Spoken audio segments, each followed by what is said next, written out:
Assalamualaikum warahmatullahi wabarakatuh. Alhamdulillah kita berjumpa kembali yang insya Allah dalam keadaan sehat walafiat. Saat ini saya berada di rumah teman saya yang kebetulan lebih dulu mengenal dunia YouTube daripada saya. Karena saya belajar YouTube ini di akhir-akhir tahun 2021. Nah ini teman saya dia mulai dari 2020 ya. 2020. Sebelum dia masuk dalam dunia YouTube, dia sempat memanggil saya untuk ikut bagaimana membuat konten-konten. Tetapi saat itu saya merasa pesimis karena melihat kondisi masyarakat dan lingkungan di sekitar saya ya kurang berminat untuk menonton konten-konten yang ada di dalam dunia per-YouTuben. Nah, untuk saat ini, alhamdulillah teman saya yang sudah lebih dulu daripada saya ini channelnya sudah dimonetisasi oleh pihak YouTube. Nah, makanya saya terpacu bagaimana agar bisa seperti teman saya ini. Namanya Bang Parit. Nama channelnya itu Samurai Parit. Nah, nanti dilihat channelnya. Jadi Samurai Parit nama channelnya. Samurai Farid TV. Samurai Parit TV itu kontennya konten prank-prank kentut. Nah, jadi langsung saja kita mulai bagaimana awalnya suka dukanya dalam memulai sebagai YouTuber. Jadi dia akan ceritakan bagaimana awal-awal perjuangannya sampai bisa channelnya ini dimonetisasi oleh pihak YouTube. Bagaimana, saudara? Assalamualaikum warahmatullahi wabarakatuh. Jangan lupa yang pertama di subscribe channelnya Bang Surnardi Van Gogh. Amin. Supaya channel ini bisa memberikan tayangan yang bermanfaat atau sebagai hiburan. Jadi yang dimulai ini apa nih? Suka duka atau Awal. Jadi awal bangun channel ini kurang lebih 1 tahun silam 2020. Itu memang dimulai dari keinginan karena melihat pendapatan YouTuber. Jadi dengan melihat pendapatan YouTuber ini ada sedikit motivasi untuk bagaimana saya juga ini harus jadi seorang YouTuber seperti itu. Nah, jadi awal bangun channel saya ini itu memang awalnya dari nol karena saya ini bukan artis, bukan juga orang-orang yang terkenal. Jadi membangun channel ini dari meminta-minta subscribe. Minta subscribe di kawan-kawan lain termasuk bapak. Bapak kan saya juga minta subscribe sama bapak. Jadi seperti itu awalnya. Kemudian kurang lebih lah 9 bulan karena menjadi syarat seorang YouTuber ini harus pertama memiliki subscriber itu 1000 subscriber dan kemudian 4000 jam tayang untuk dijadikan partner YouTube. Nah, jadi kurang lebih 9 bulan itu saya buat konten asal-asalan, bisa dibilang ada konten gamenya, ada konten podcastnya, tapi tidak kunjung berkembang juga. Karena ya memang itu suasana di keadaan orang di kampung ini memang untuk mensupport seseorang untuk jadi YouTuber itu masih kurang karena juga mungkin sebagian orang belum tahu bagaimana atau seberapa besar pendapatan seorang YouTuber kalau dia sukses. Mungkin seperti itu, Bang. Oke, makasih. Kemudian ada satu hal yang menarik. Saat Bapak mengajak saya untuk sama-sama di dunia YouTube tahun lalu, saya bahkan bukan hanya pesimis, tapi sedikit meremehkan karena keadaan saat itu saya lihat di channel-channel sudah ada pemula-pemula yang banyak di Kecamatan Lemito ini, ya rata-rata channelnya itu kurang penonton, paling banyak itu ratusan, belum ada yang 1.000. Sedangkan untuk pembayaran daripada monetisasi itu 1.000 itu hanya 14.000 kalau diuangkan dalam dolar. Iya, Nah, jadi makanya saya pesimis. Bahkan saya sempat ini subscribe saya itu sempat saya batalkan. Saya sempat batalkan dan dia apa tahu. Dia tahu, dia bilang ulang subscribe. Makanya saya subscribe ulang karena saya pesimis sekali tidak akan mendapat monetisasi dari pihak YouTube. Nah, yang saya ini akan tanya itu, apa motivasi besar dari Bapak sampai kembali bersikeras bahwa channel saya ini harus maju terus, tidak bisa mundur, tidak boleh mundur, harus maju. Apa yang menjadi motivasi utama sehingga terus maju dalam dunia YouTube? Iya, jadi kalau motivasi ini jujur saja, motivasi saya itu yang pertama tentang pendapatan. Nah, pendapatan seorang YouTube ini kalau kita lihat, kalau memang diberikan rezeki sama Allah, memang pendapatannya lumayan besar. Ya, walaupun kita bukan seorang yang terkenal atau public figure, tapi motivasi saat itu pendapatan. Dan saya yakin apabila usaha itu dibuat dengan sungguh-sungguh, dibarengi dengan doa, kemudian ada target-target, maka saya yakin dan percaya orang pasti bisa sukses seperti itu. Oke, makasih. Kemudian ini Cuma ya jadi masalah ini Bapak ini nanti ini saya tahu ini Bapak kasih batal subscribe ini.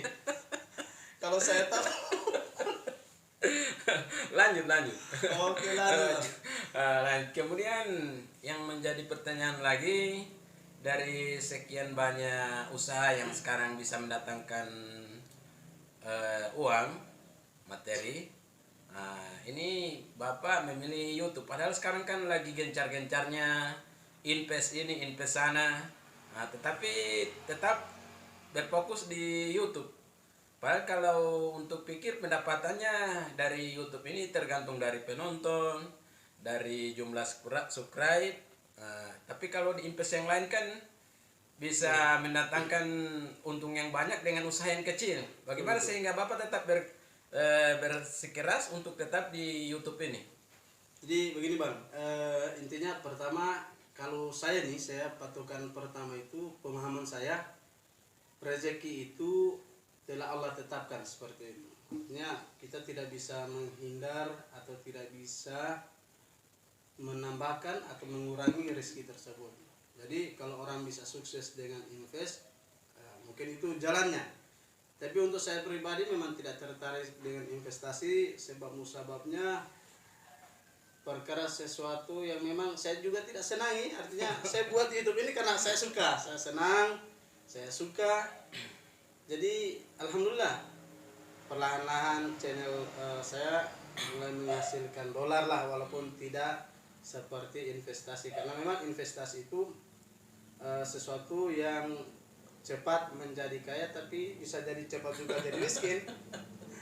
Mungkin begitu Bang. Kemudian untuk keunggulan lain dari menjadi seorang YouTuber yang berpendapatan, itu keunggulannya untuk usaha lain bagaimana dengan keturunan kita, bagaimana setelah kita dalam keadaan sakit, tidak bisa berbuat apa, tidak buat konten, kemudian atau kita meninggal, apa channel kita ini bisa terus menerus atau seperti dengan usaha-usaha lain yang ketika orang mulainya sakit atau mati atau meninggal, apa channel ini bisa punya keunggulan lain dari sisi usaha yang lain? Untuk keunggulan memang di YouTube ini atau menjadi seorang konten kreator ini itu sebenarnya sama Bang dengan pekerjaan-pekerjaan lain, artinya semua tergantung rezeki. Cuman untuk YouTube ini itu progresnya panjang. Contoh seandainya YouTube kita nanti satu masa berkembang, kita satu masa mati, channel kita bisa kita warisi di keluarga kita. Semacam orang yang investasi. seperti itu. Karena YouTube ini pun semakin tahun semakin banyak diminati orang. Nah, jadi kalaupun satu saat kita sakit, kita mati, tidak bisa buat konten, nah nanti satu masa mungkin anak cucu kita yang bisa gunakan channel-channel kita untuk dimanfaatkan sebagai sekiranya pendapatan tambahan lah, seperti itu. Jadi bisa pindah tangan kan ya? Bisa dipindah tangan kan. Asal jangan dipindah istrikan. Oke, lanjut. Ini kita masuk di bagaimana pengalaman, perjuangan, suka duka di awal-awal sampai bisa dimonetisasi oleh YouTube.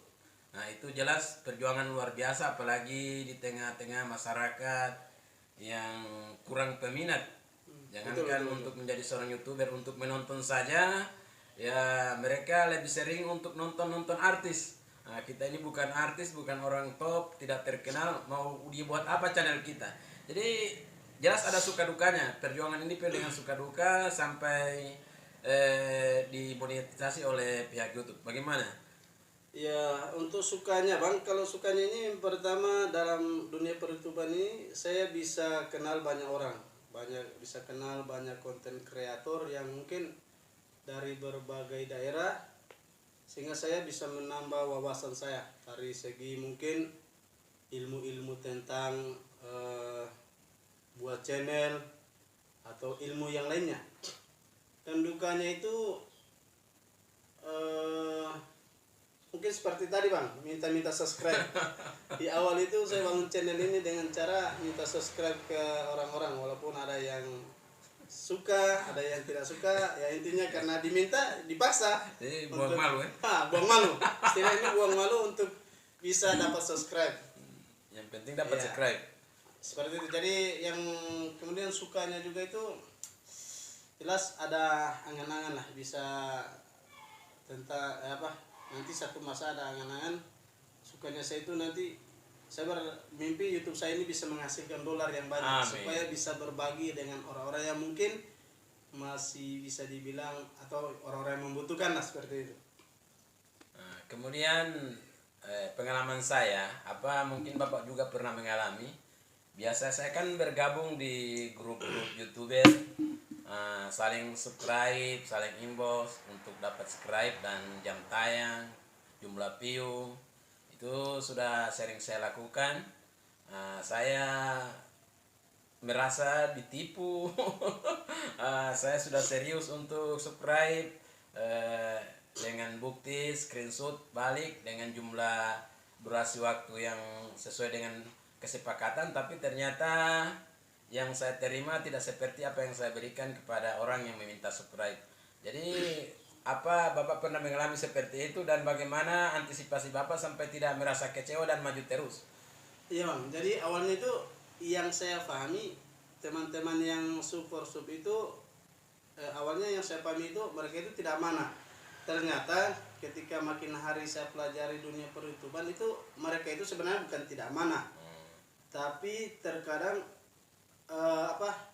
sub yang kita buat itu ternyata dianggap spam oleh pihak YouTube, sehingga otomatis sub kita itu berkurang atau tidak tampil di jumlah subscriber, padahal mereka itu tidak unsub sebenarnya. Sehingga sebenarnya ada satu trik untuk support sub ini kepada kawan-kawan YouTuber pemula. Kalau kita ingin melakukan support sub itu, yang paling penting kita utamakan ini yaitu kita tonton durasi video kawan kita itu kurang lebih 3 menit lah atau 2 menit ke atas, kemudian kita like, komen, dan kita subscribe. Nah, 3 komponen ini yang harus dibuat kalau kita buat support sub: like, komen, kemudian subscribe. Dan kita nonton pun ini Bang, itu tidak bisa hanya satu kali, kita datang lagi atau kita kunjungi video itu 2 kali, 3 kali di video yang lainnya yang kita saling lakukan support sub, sehingga YouTube nanti tidak akan anggap spam, seperti itu. Channel saya juga seperti itu Bang. Dulu kira-kira channel saya ini kalau memang tidak dianggap spam sama YouTube ini mungkin sudah puluhan ribu atau sampai ratusan ribu lah subscriber, tapi ya seperti itu. Jadi ada juga yang amanah, ada juga yang tidak amanah dalam memberikan super scoop itu ya. Untuk mungkin kalau durasi tonton seperti itu, karena terkadang ketika kawan-kawan yang punya kuotanya sedikit ini ya biasanya ada yang tidak sesuai, katanya hasil screen itu 3 menit, ternyata di YouTube studio itu ternyata bisa dibaca hanya 1 menitan. Nah jadi seperti itu bang. Jadi pernah mengalami juga seperti itu, pernah mengalami. Sering bang dulu. Tapi hal itu tidak membuat Bapak mundur. Apa yang tidak. menjadi motivasi sampai tidak mundur? Motivasi saya satu, pendapatan YouTuber itu ketika sukses pasti jumlahnya cukup besar mengalahkan pegawai-pegawai. Alhamdulillah. Jadi satu target itu harus selalu sukses. Iya, target apapun saya yang terjadi. sukses. Betul bang. Oke, lanjut. Kemudian ini untuk bisa mendapatkan jumlah subscriber dan jam tayang yang sesuai standar yang ditetapkan oleh YouTube, bagaimana trik-triknya itu sampai bisa dimonetisasi? Oh iya. Oh kalau masalah trik itu banyak di YouTube, tinggal kita cari saja untuk mendapatkan subscribe. Tapi kalau awal saya dapat melengkapi 1000 subscriber itu saya pernah beli subscriber bang, masya Allah. Ini beli subscriber ini ada suka dukanya juga. Ini terkadang mau beli subscribe ini kita harus hati-hati karena banyak juga penipu. Di Facebook itu banyak yang menawarkan jasa, ternyata mereka ini penipu. Dan kita sudah lihat juga beberapa calon YouTuber ini atau calon konten kreator ini banyak mengeluh dari pembelian jasa sub. Nah, sehingga ini kita perlu hati-hati.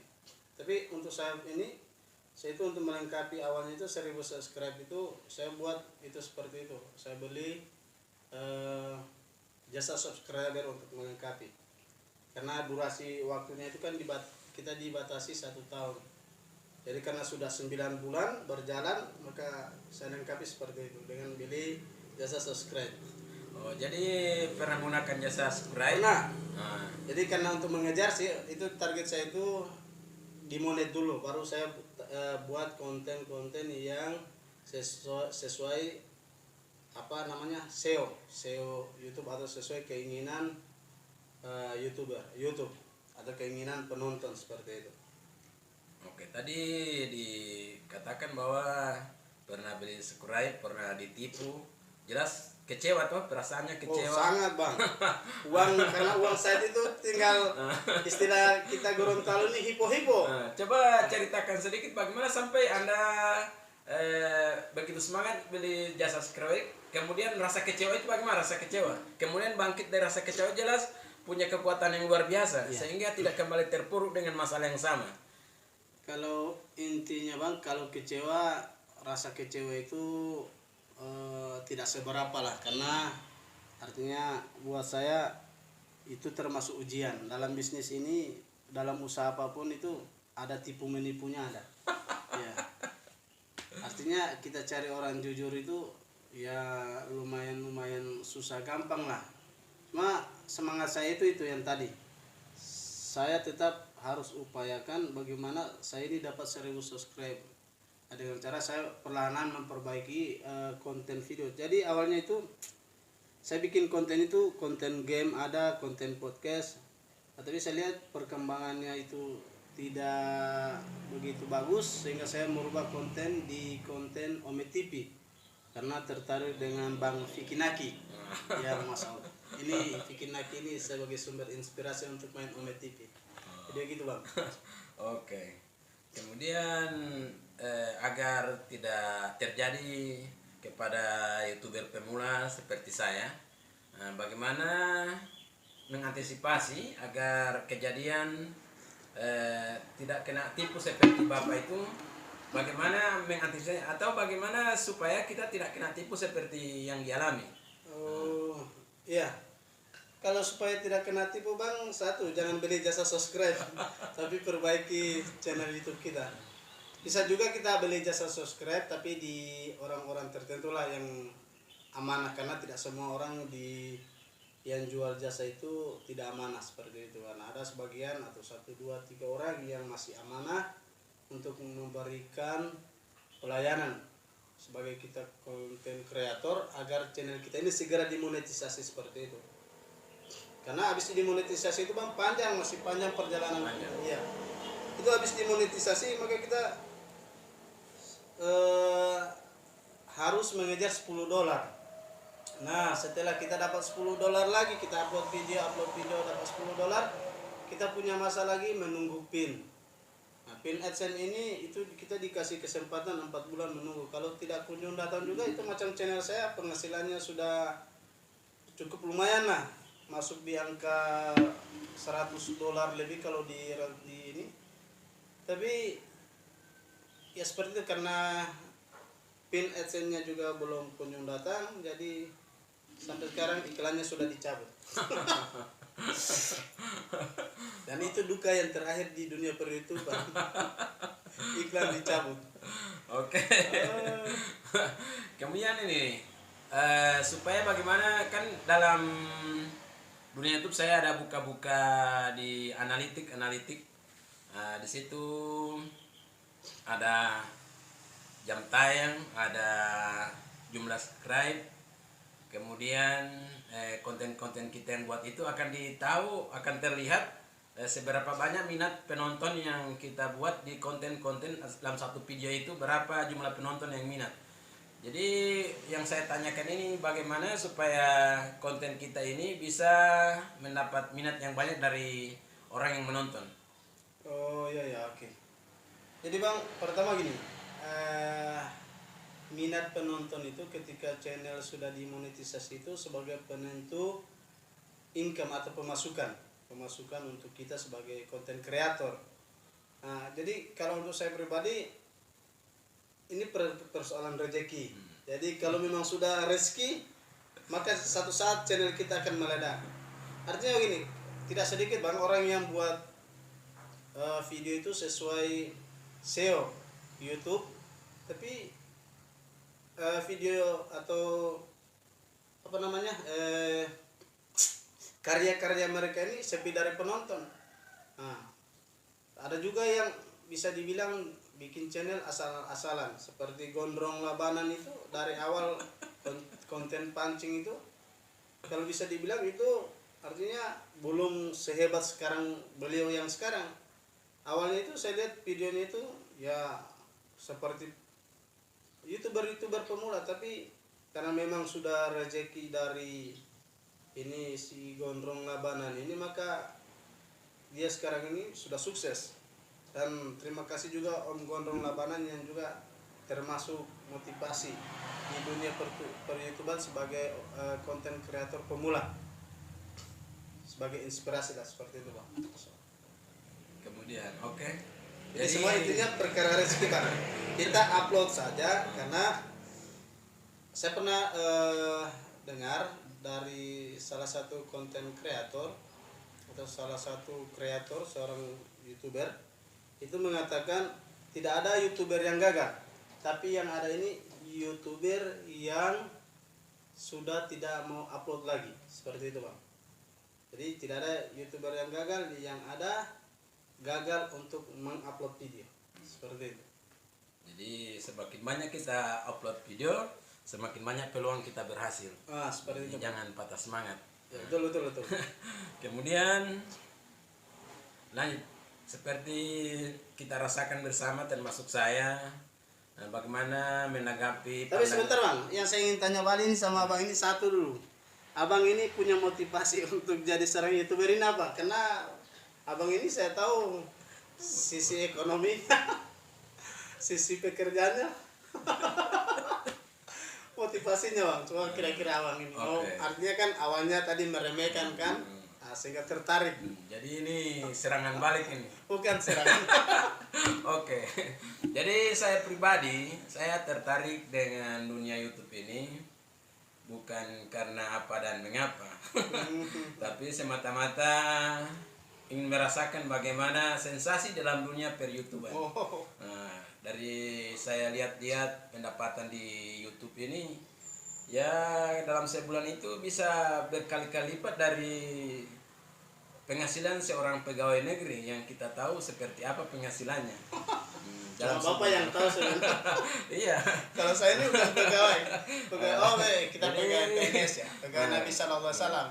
Jadi saya lihat ya lumayan kalau memang kita punya kesungguhan di situ, benar-benar punya kesungguhan yang besar. Di mana ada kemauan di situ pasti ada jalan. Sehingga dengan melihat pendapatan-pendapatan itu menjadi motivasi saya. Kemudian kesibukan. Kesibukan biasanya kalau saya di rumah itu hanya buat menonton YouTube-nya orang. Apa saja kalau saya cek-cek saya punya YouTube sudah berapa kali jam tayang, sudah dapat iklan atau belum, berapa dia punya subscribe. Itu akan saya lihat terus. Jadi ada motivasi saya sendiri. Jadi samping melihat channel-channelnya orang, saya bisa lihat channelnya saya sendiri. Kemudian dengan masuk dunia YouTube kita banyak berinspirasi. Masa menciptakan imajinasi yang kita untuk menghibur. imajinasi yang biasa kita pikirkan bisa kita langsung kita buat, langsung kita ekspresikan dalam sebuah video, dalam video. Jadi ada hal-hal yang ingin kita muat, ingin kita keluarkan, tapi biasa dipendam tanpa harus bisa diketahui oleh orang. Jadi dengan video-video yang dibuat ini kita punya pekerjaan lain, kesibukan lain, sehingga tidak menjadi beban pikiran tersendiri. Tapi intinya Bang, income ya, persoalan income. Ya. Yang jadi masalah ini Bang, sebentar. Saya ini mau tanya, kan penghasilan Abang ini cukup lah, lebih atau bisa lebih dari cukup Bang. Seandainya ini Bang sukses di YouTube, punya uang banyak, kira-kira uangnya untuk apa Bang? Kan biasanya orang itu setelah dapat uang, uangnya nanti dipakai seperti ini. Kalau cita-cita bagaimana nanti kalau sudah jadi YouTuber yang berhasil, punya pendapatan yang lumayan, itu jelas semua orang, bukan cuma saya. Ya rata-rata itu punya cita-cita yang mulia, ingin yang sesuatu memberikan pada orang yang lebih bermanfaat buat orang lain. Tapi kita lihat saja apa cita-cita yang mulia itu akan terwujud bila nanti sudah tiba saatnya. Amin Bang, amin. Moga-moga kita sukses Bang. Jadi kehidupan ini kita saling berbagi, saling memberi rasa yang sama dengan apa kita rasa. Tapi apa boleh buat, kondisi ekonomi, kondisi keluarga dan sebagainya, sehingga membuat kita seolah-olah tidak bisa berbagi, tidak bisa merasakan apa yang dirasakan orang lain. Dengan YouTube ini apabila berhasil maka bisa berbuat yang lebih baik untuk orang lain. Betul Bang. Jadi seperti itu ya. Saya balik lagi tanya ini. Sebenarnya saya ini belajar ini. Saya ini belajar dari yang sudah dimonetisasi. Saya juga ingin supaya penonton juga tahu motivasinya Abang sebagai seorang yang pegawai, kemudian artinya membuat istilah usaha tambahan lah.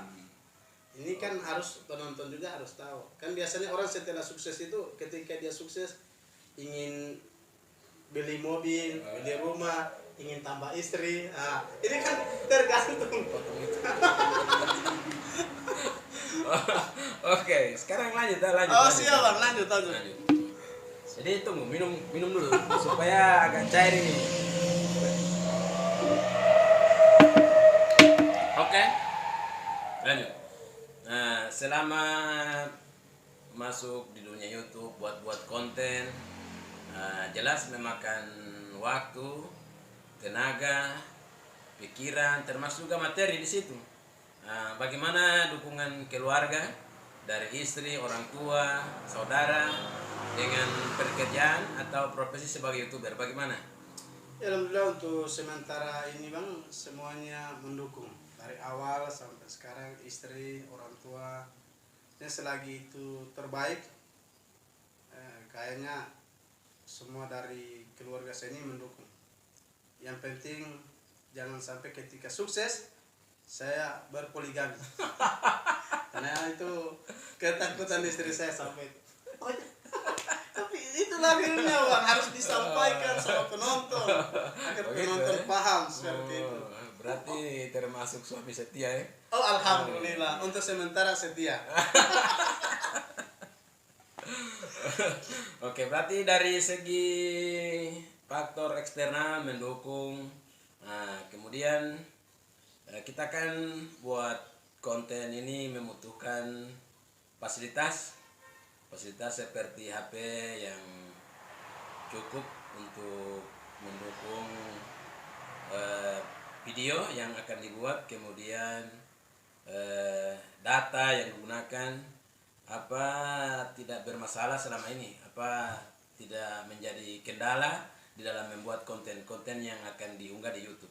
Alhamdulillah Bang, sampai saat ini untuk masalah tersebut untuk saya rasa yang saya rasakan sampai saat ini kayaknya belum ada masalah yang begitu serius untuk buat konten, karena buat saya harus yang tertanam di benak saya ini, saya harus buat konten terus, berkarya terus, menghibur orang terus, sehingga satu masa channel saya ini memberikan hiburan kepada masyarakat luas dan memberikan manfaat untuk penambahan modal, penambahan pendapatan, seperti itu.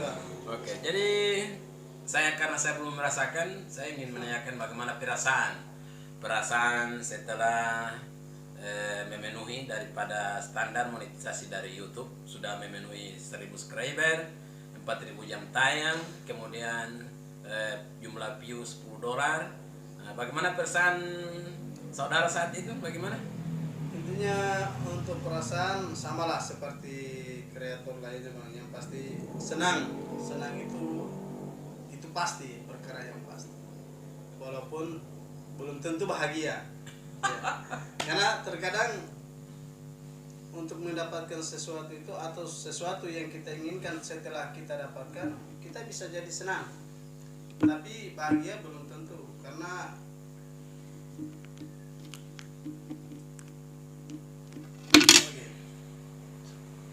karena apa tadi Bang pertanyaan? Perasaan saat dimonetisasi? Senang Bang, intinya senang saja. Ya, bagaimana pertama yang dilakukan saat dimonetisasi itu, saya pas diterima jadi partner, perasaan saya senang walaupun tidak bahagia. Tidak bahagianya ya itu karena jelas saya harus berkarya lagi, karena tidak sampai kita dimonetisasi. Jadi monetisasi itu langkah awal saja sebenarnya. Masih ada langkah yang berikutnya untuk menjadi kita ini bisa sukses di dunia per-YouTubean, seperti itu Bang. Oke, kemudian jelas dari pembicaraan ini ada pesan-pesan untuk para peminat atau yang ingin menjadi YouTuber, ingin belajar bagaimana untuk menjadi seorang YouTuber, trik-trik apa, langkah-langkah apa yang bisa lakukan agar bisa eksis terus di dunia per-YouTubean. Ya, jadi kalau dari saya ini pesan-pesan yang bisa saya sampaikan kepada orang-orang yang mau berkarya di dunia per-YouTubean, yang pertama, kita nih kalau mau niatnya sungguh-sungguh. Awalnya dari niat yang sungguh-sungguh, kemudian kita ini banyak juga niat ini dibarengi dengan doa, kemudian usaha. Jadi tidak ada satu perkara untuk saya pribadi ini pendapat saya, tidak ada satu perkara yang kita usahakan, yang kita buat, kemudian kita barengi dengan doa itu gagal. Seperti itu. Intinya sukses, walaupun mungkin belum saat ini, mungkin ke depan, tahun depan, 2 tahun ke depan, intinya akan sukses seperti itu. Oke. Kemudian dari orang-orang di sekitar kita, biasanya kan ada yang memandang positif, ada yang memandang negatif. Ya. Apa Bapak pernah mengalami saat dipandang atau diremehkan, apa sih itu YouTuber? Apa bisa seperti orang-orang yang di Jawa sana, orang-orang di luar negeri sana? Apa bisa kita di Lemito ini seperti mereka? Apa pernah dengar kata-kata seperti itu, dan bagaimana Bapak menanggapinya seperti apa? Jadi kalau untuk hinaan-hinaan itu Bang, sebenarnya sering, awal-awal itu sering. Seperti Bapak kan ya, pernyataan Bapak itu ya cukup, artinya menjadi penyemangat sebenarnya. Karena kata-kata seperti itu saya termotivasi untuk saya pribadi seperti itu. Ya, tidak ada buat saya, setiap perkataan dari orang itu, lisannya bergerak itu atas izin Allah. Jadi tergantung kita mau kita tanggapi yang positif atau negatif. Kalau kita tanggapi positif, ya kita harus jadikan motivasi.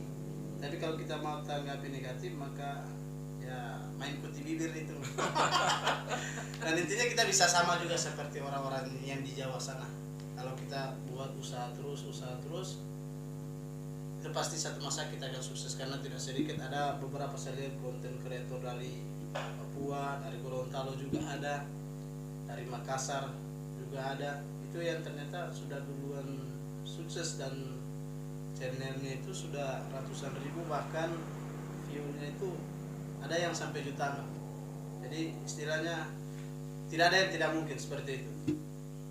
Kemudian ada Dan yang menyakitkan itu ya seperti tadi Bang, banyak dari teman-teman dari lingkungan yang tidak paham tentang dunia perutuban pasti akan mengeluarkan statement seperti itu.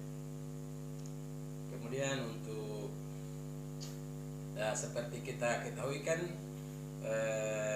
bagaimana status kita di masyarakat sebagai Dai. dai, sebagai orang yang terlibat langsung dalam dakwah.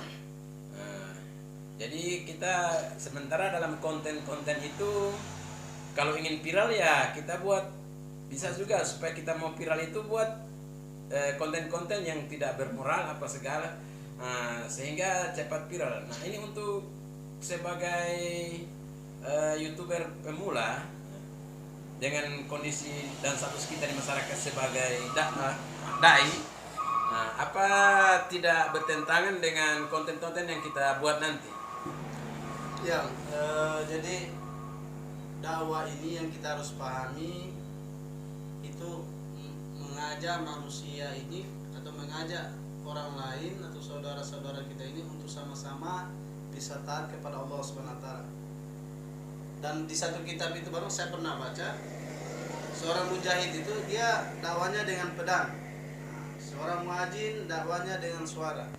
Artinya dakwah ini bisa melalui dengan beberapa sarana, walaupun yang makbulnya ini adalah dakwah secara ijtimaiyah atau dakwah yang mencontoh sebagaimana dakwanya para sahabat. Jadi kalau kita mau buat usaha dakwah atau menyampaikan kebaikan-kebaikan di konten, saya rasa bisa saja. Jadi untuk masalah saya tidak, ini bukan satu penghalang untuk kita buat dakwah. Bahkan di sini kita juga bisa sering ini buat konten religi untuk menarik orang agar bersama-sama bisa kembali taat sama Allah. Tergantung Bang, tergantung. Ya, kalau abang suka viral bisa juga Bang. Jadi itu menjadi kendala tersendiri untuk kita sebagai yang menjadi panutan, contoh.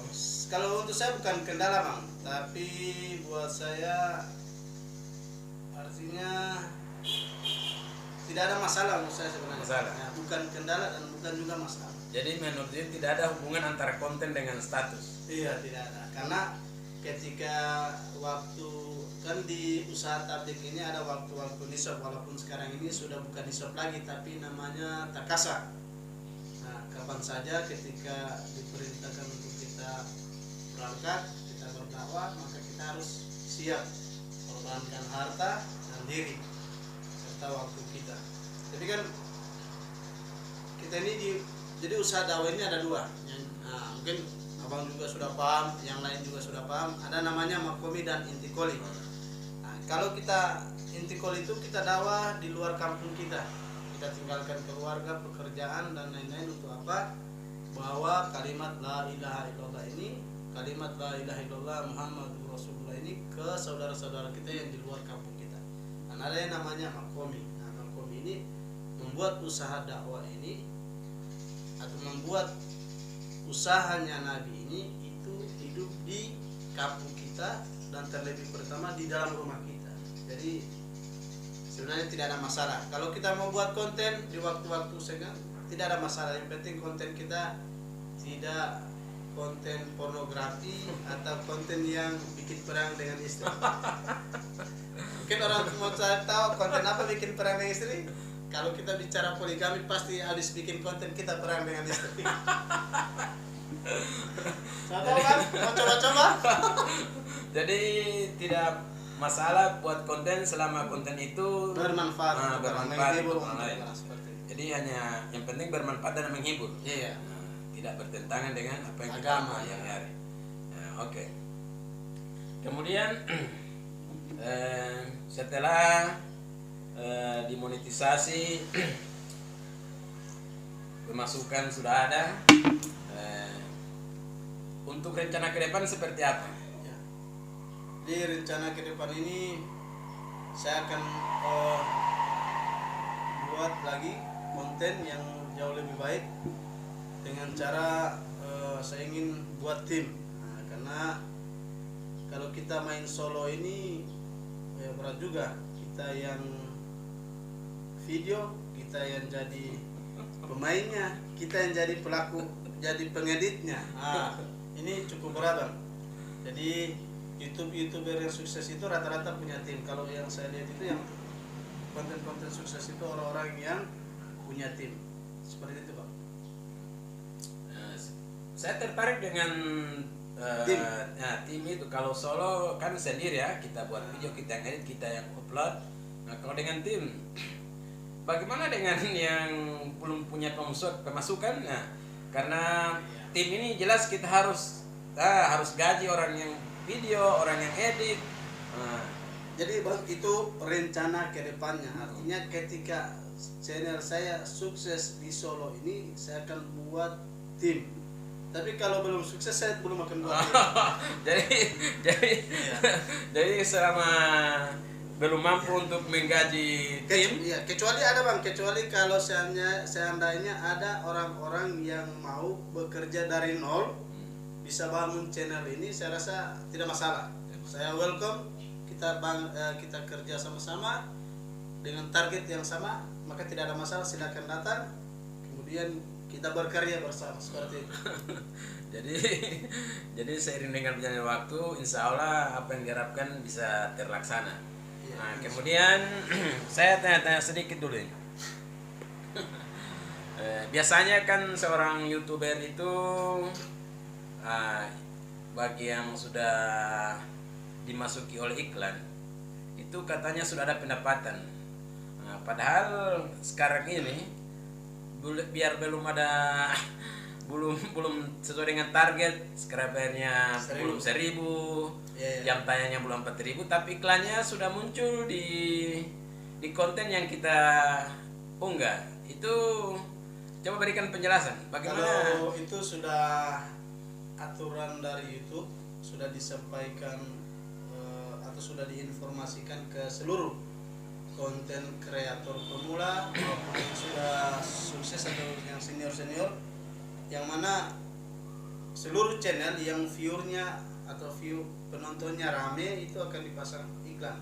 Untuk persoalan pendapatan, ya mungkin kita tidak tahu pendapatannya masuk di mana. Yang pastinya sekarang ini setiap channel yang penontonnya rame pasti akan dipasang iklan, walaupun pendapatannya belum masuk di rekening kita seperti itu.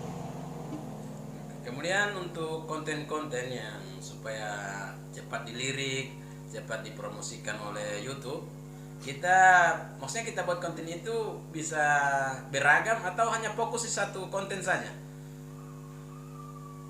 Kalau sepengetahuan saya dari konten-konten kreator yang sukses itu katanya fokus di satu konten. Walaupun saya ini punya pemikiran masih tetap sama. Kalau persoalan rezeki itu perkara yang telah ditentukan oleh Allah. Jadi apa saja yang kita buat, kalau memang sudah waktunya kita sukses, pasti akan sukses seperti itu. Walaupun kontennya bercampur-campur. Asal jangan bercampur dengan istri baru atau perempuan baru. Oke. Jadi mohon maaf ini sahabat semua. Ini orangnya ini seperti ini. Ya, Iya bang. Jadi ini saya suka bicara poligami karena rata-rata di Facebook atau di mana saja itu orang maksudnya banyak orang yang suka mengomentari tentang poligami. Baik itu ada yang suka, ada yang tidak suka. Jadi saya rasa mungkin ini bisa jadi satu ide bang. Nanti abang bikin konten tentang poligami. Oke, saya sudah lihat. Jadi sahabat semua, saya sudah pernah lihat kontennya. Pada berapa kali itu dia buat konten poligami. Dia melibatkan orang-orang yang sudah berisi 2, 3. Nah, ini saya minta dia punya pengalaman. Bagaimana setelah buat konten poligami? Apa istri tidak ngambek, tidak marah-marah atau apa di rumah? Jadi kalau soal istri marah itu bang, rata-rata istri itu artinya tidak suka dengan pembicaraan itu, walaupun mereka tahu itu perkara yang dibolehkan. Tapi perkara tidak suka ini artinya kalau kita layani akan panjang. Tapi kalau kita cuek, selesai dengan sendiri. Karena batas emosi orang itu ada, kemudian batas sabar ada. Jadi kalaupun istri kita emosi marah-marah, sudah kita diam saja. Nah, satu masa pasti akan berhenti. Seperti itu bang. Jadi santai saja, kita buat terus konten, berkarya terus. Tapi ini lagi, akhir-akhir ini itu konten poligami sudah tidak ada. Apa karena sudah dilarang atau sudah takut? Oh tidak, bukan karena istilahnya bukan karena sudah tidak upload konten poligami, tapi tidak ada yang menjadi narasumber. Ada yang sudah nikah 2, 3 tapi tidak mau jadi narasumber. Artinya memberikan gambaran bagaimana senangnya berpoligami dan bagaimana susahnya berpoligami. Jadi mereka cukup mereka jalani saja. Sehingga saya coba beralih ke konten lain, yaitu konten Ome TV. Seperti itu. Kemudian untuk membuat konten-konten yang menarik, walaupun tadi sudah dikatakan bahwa antara rezeki dan konten itu tidak ada hubungan. Jadi kalau sudah rezekinya, pasti konten kita ini akan meledak, karena akan viral. Ya, Nah, tapi apa dalam membuat konten kita harus pilih dulu konsep. Kita buat konsep, waktu dan tempat kita buat konten. Bagaimana itu? Apa harus disiapkan terlebih dahulu? jadi bang, kita ini jadi konten kreator ini buat usaha upload video ini sebenarnya sama dengan kita bekerja di satu perusahaan. Nah, jadi YouTube ini termasuk perusahaan, ada aturan mainnya. Jadi aturan mainnya itu yang kita harus ikuti. Contoh kalau kita disuruh untuk buat konten fokus di satu konten, maka kita harus fokus di satu konten agar channel kita ini bisa didukung oleh perusahaan itu, seperti itu. Nah, oke lanjut. Dari konten yang saya lihat, dari saya tanya ini karena saya sebelumnya mempelajari konten-konten yang saudara buat. Itu sekarang bisa sampai dengan prank orang-orang yang di luar negeri. Orang-orang luar negeri itu mereka itu serba sibuk, tetapi ada 1-2 orang yang sempat diajak untuk buat konten sampai mereka itu kena prank kentut. Ya. Nah, itu jelas Bapak punya waktu-waktu tertentu sehingga tidak mengganggu aktivitasnya Bapak dengan orang yang akan dikena prank tadi. Kalau untuk konten Ome TV itu tergantung bang, sebenarnya main kapan saja tidak ada masalah. Intinya kita bisa memainkan peran kita di saat kita mau main Ome TV. Nah, ada yang buat konten marah-marah, ada yang konten lucu-lucuan. Intinya ketika kita dapatkan target, maka kita manfaatkan sebaik-baiknya, baik dari percakapan sampai maksud dari konten kita itu bisa terlaksana, seperti itu. Di Ome TV ini memang sarananya kita ini, itu Ome TV itu sebagai sarana atau tempat untuk berkomunikasi sebenarnya dengan siapa saja, baik dia dari satu Indonesia atau dengan negara lainnya. Karena memang itu media untuk disediakan memang khusus sebagai sarana berkomunikasi. say hello lah. Hello ya. Ya, say hello. Tapi tidak ada godaan, karena di Ome TV itu saya lihat ada yang luar biasa mengganggu pandangan dan mengganggu ingatan. Bagaimana antisipasi Bapak supaya tidak sampai terjebak dalam ingatan dan pandangan itu? Saya cut videonya, Bang. Kalau diupload itu aduh, perang.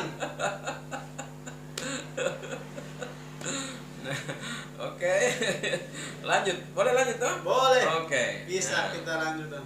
Oke, dari seperti yang yang belum tahu saya kasih tahu. Ini profesinya ini Bang Parit, Bapak Parit ini. Nah, dia juga super sibuk ini. Nah, dia seorang koordinator lapangan untuk Bukan. ada untuk lapangan untuk keluarga harapan itu banyak yang diurus, tetapi masih sempat-sempatnya buat konten. Nah, sempat-sempatnya buat konten lelah apa. Nah, tapi dia sempat. Bagaimana Bapak bisa membagi waktu? Bagaimana bisa membagi waktu supaya saat membuat konten itu fokus, tidak pecah konsentrasi? Jadi intinya kalau saya buat usaha itu Bang sungguh-sungguh seperti itu. Jadi ketika saya kerja di pekerjaan saya harus sungguh-sungguh. Nah, jadi apa saja pekerjaan yang saat itu saya harus buat, saya harus sungguh-sungguh. Jadi ketika pekerjaan kantor saya sungguh-sungguh, saya dakwah sungguh-sungguh walaupun masih main-main HP. Di sini juga saya harus sungguh-sungguh seperti itu, Bang. Intinya sungguh-sungguh. Sungguh-sungguh ya. Ya. Jadi tidak ada Sebagaimana orang yang punya keinginan, punya mobil, punya istri 2, itu sungguh-sungguh. Jadi saya harus sungguh-sungguh supaya dapat income yang banyak. Seperti itu, Bang. Supaya bisa naik haji, Amin. bisa umroh, Amin. bisa dakwah kemana saja. Amin. Walaupun memang kata masih kita dalam dakwah ini Allah sebenarnya tidak butuh dengan harta kita. Nah, tapi sudah disampaikan untuk berdakwah ini juga bi amwalikum wa anfusikum, harta dan diri. Seperti itu, Bang. harta duluan ya, baru diri. Harta dan diri. Jangan harta orang. Jadi harta dan diri. Ya. Jadi berdakwah itu harta disebutkan duluan, baru Iya, diri. seperti itu.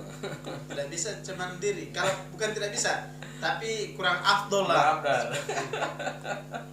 Oke.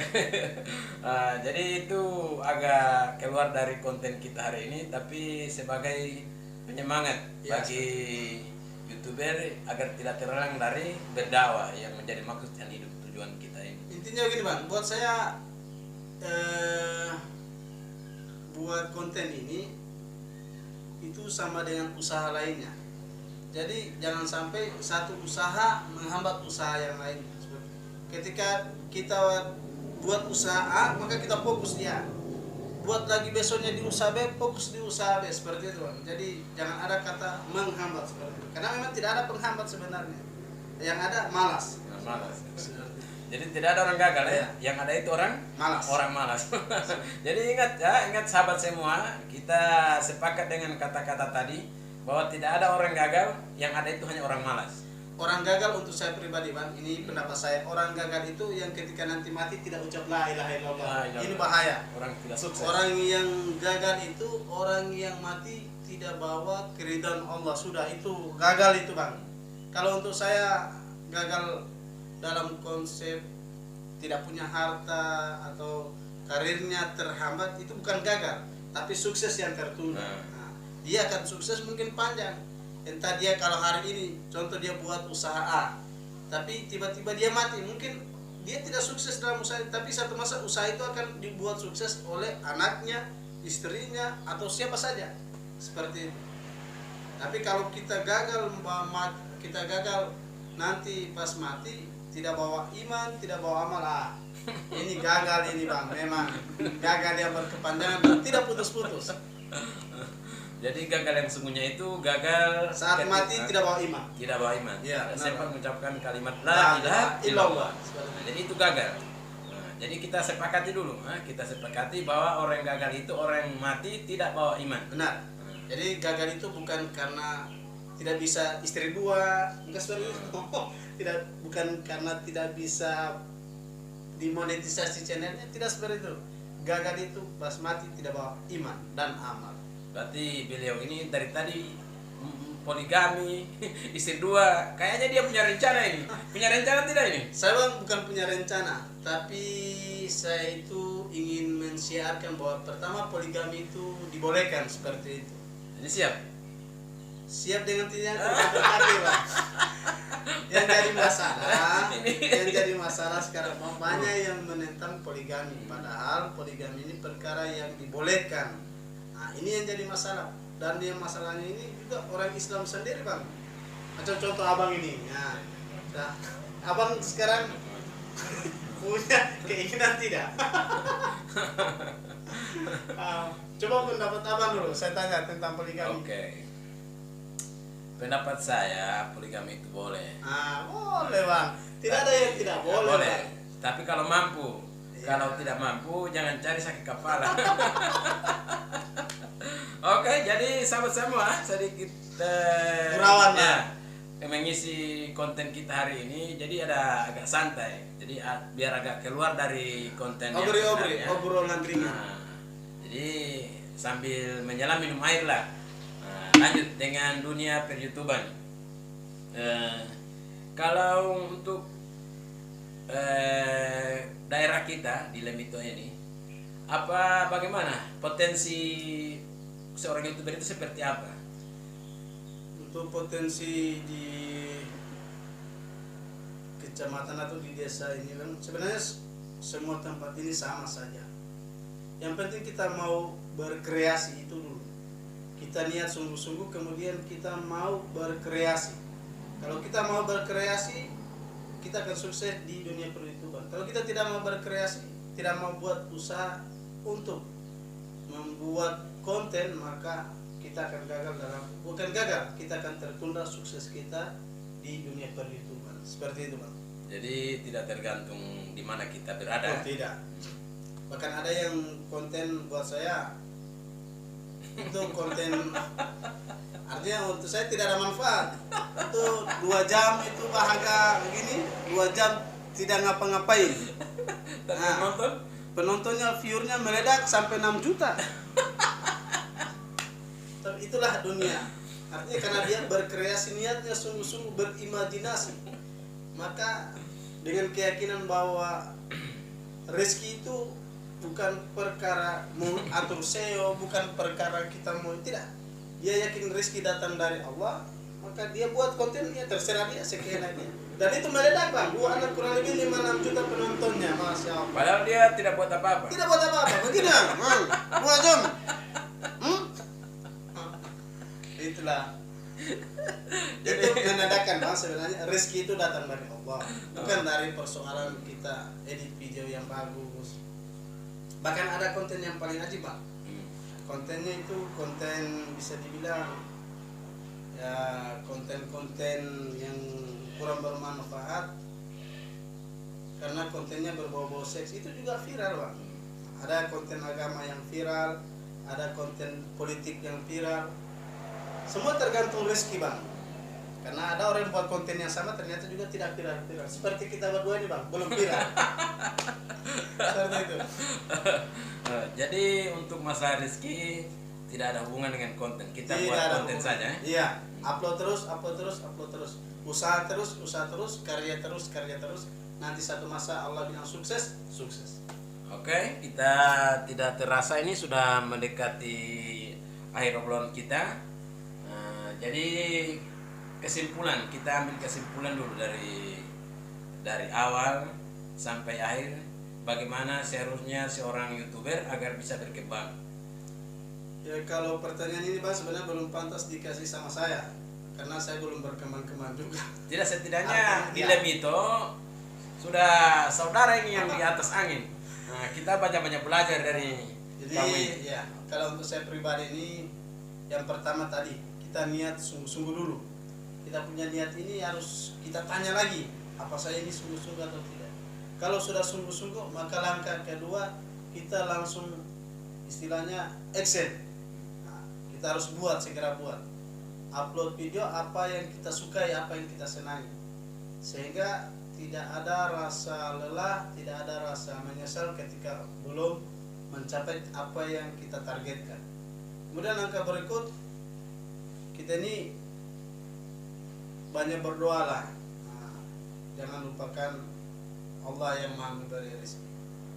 Dan yang terakhir, kita ketika membuat konten, berikanlah konten hiburan dan yang bermanfaat. Seperti itu. Jadi walaupun kita sibuk dengan dunia YouTube, jangan lupa Ibadah. Ingat kepada Allah. Jangan sekali-sekali meninggalkan apa? Sholat, Bang. Jadi kita jaga sholat. Insya Allah dengan demikian rezeki kita akan jadi berkah.